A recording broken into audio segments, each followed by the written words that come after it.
এটা নরওয়ে, এটা বোজ, এটা নরওয়ে থেকে ইম্পোর্ট করা, এটা বোজ।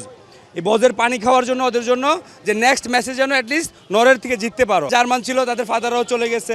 প্লেয়ার যখন মাঠে নামে খেলা হবে, হার জিত আছে, বাট ওরা নেগেটিভ কথাবার্তা বেশি বলে।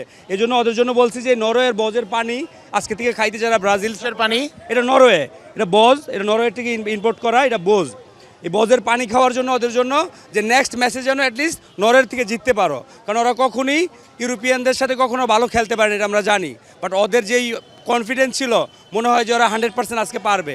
এই জন্য আমার একটা ফ্যান আছে, ওর জন্য ফুলটা নিয়ে যাচ্ছি। ওর সাথে আমার একটা S26 সালটা বাজি ছিল, ও আমাকে মানে গিফট করবে যদি হচ্ছে গিয়ে নরওয়ে জিতে। আর ও যদি ব্রাজিল জিতে আমি ওর একটা 17 Pro Max গিফট কি দিবে আপনাকে? এখন সে ঘুমের বাং ধরতেছে, তারে ফোন দিচ্ছি, বলতেছে ঘুমাচ্ছি। আমি এখন এটা নিয়ে যাব, পানিটা ওরে দিব, ফুলটা দিয়ে ওরে বলবো যে আমার এখনই 6 সালটা দিয়ে কিনে দে, যেখানে দোকান খোলা আছে দ্রুত কিনে দে। আসলে কি এটা নরওয়ে থেকে ইম্পোর্ট করা পানি নাকি মজা করে? এটা হচ্ছে নরওয়ে থেকে ইম্পোর্ট করা পানি, বোজ। এই যেটা হচ্ছে গিয়ে আপনার ইম্পোর্ট ফ্রম নরওয়ে। বোজের পানিটা নরওয়ের হয়। এটা হচ্ছে গিয়ে নরওয়ে থেকে, মানে এটার প্ল্যান ছিল কবে আসলে? এটা প্ল্যান বলতেছি না, আপনি খান, যার ইচ্ছা হয় আপনি অ্যাফোর্ড করতে। এটা আসলে কবে প্ল্যান ছিল? নরওয়ে ম্যাচ আজকে যেহেতু ছিল, মানে কবে প্ল্যান করছি? আমি নর্মালি আগে থেকেই খাই, আমি অ্যাব্রোডে ছিলাম, স্টাডি করছি বাইরে থেকে, সো অনেক আগে থেকেই বোজের পানিটা খাই। সো ওর জন্য স্পেশালি এটা নিয়ে আসছি লাইম ফ্লেভার, কারণ সারা রাতে এখন কান্নাকাটি করছে, ওর এটা খাওয়াই হচ্ছে একটু রিফ্রেশ করব। আর ফুলটা দিব, এখানে টিউলিপ আছে, দিয়ে হচ্ছে গিয়ে ওর একটু জাস্ট কি বলে মনটাকে একটু ফোনে পেয়েছেন না এখনো? কান্নাকাটি মনে পাইছি, কিন্তু বাট বলতেছেন আমার ঘুম পাইতেছে। তো যেহেতু নেইমার এখানে কান্নাকাটি করছে, ও কান্নাকাটি করছে, এখন জাস্ট একটু সান্ত্বনা দিব। কারণ আমরা চাইছিলাম কি যে তোরা আমাদের সাথে আয়, সেমিফাইনাল বা কোয়ার্টার ফাইনালে আয়, খেলা দেখ কে ভালো পারে, মেসি পারে নাকি নেইমার পারে, না তোদের বিনি জুনিয়র পারে, এটাই দেখতে চাইছিলাম। বাট এটা হইলো না, কিন্তু নরওয়ের সাথে ওরা হেরে গেছে, যেহেতু ওদেরকে একটু সান্ত্বনা দেওয়ার জন্য যাচ্ছি এখন। আচ্ছা, ওরা যে পেনাল্টি মিস নিয়ে বা আর্জেন্টিনার পেনাল্টি নিয়ে ট্রল করে ব্রাজিল, গত ওয়ার্ল্ড কাপে পেনাল্টি শুট আউটে বাদ গেল, আর আজকে পেনাল্টি মিসের কারণে বাদ গেল, কি বলবেন?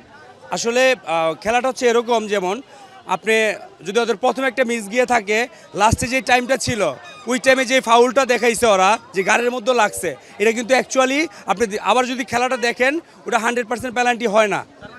ফিফা চেষ্টা করছিল ব্রাজিলকে বিশ্বকাপে রাখার, প্লাস হচ্ছে কি ওদের সান্ত্বনা দেওয়ার জন্য, তোরা এমনি তো চলে যাবি, তারপরে চাইছে যে লাস্টে একটা চান্স দেওয়ার জন্য এই চান্সটা দিচ্ছে। আপনি খেয়াল করে দেখেন আবার যে খেলার মধ্যে ওটা পেনাল্টি হয় না কোনোভাবে, তারপরে পেনাল্টিটা দিচ্ছে যে একটা গোল নেই অ্যাটলিস্ট, সেজন্য ওভার একটা টাইম দিয়ে গোলটা দিছে। এটা আমরাও এতে বলছি যে না একটু খুশি থাক। তারপর নেইমার যখন কান্না করছে আমাদের খারাপ লাগছে, কারণ নেইমার, রোনালদিনহো যারা ব্রাজিলিয়ান 12 খেলে তাদেরকে আমরা বলি যে না তারা ভালো প্লেয়ার, আমরা তাদের মতো বলি না রে মেসি পারে না, অমুকে পারে না, না সবাই পারে, কিন্তু খেলাতে হার জিত থাকে। বাট ব্রাজিলের একটাই প্রবলেম আছে, তারা নেগেটিভিটি বেশি ছড়ায় মানে ট্রলের ভিতরে। দোয়া রাখেন যে নেক্সট আমাদের ইজিপ্টের সাথে খেলা, ব্রাজিলিয়ানরা সব ইজিপ্টে চলে যাবে, আর আমরা মেসি হোক যেটা হোক, আলভারেজ হোক, টিমের নাম হয়েছে ব্রাজিল, হ্যাঁ ব্রাজিল হয়ে যাবে, রাইট।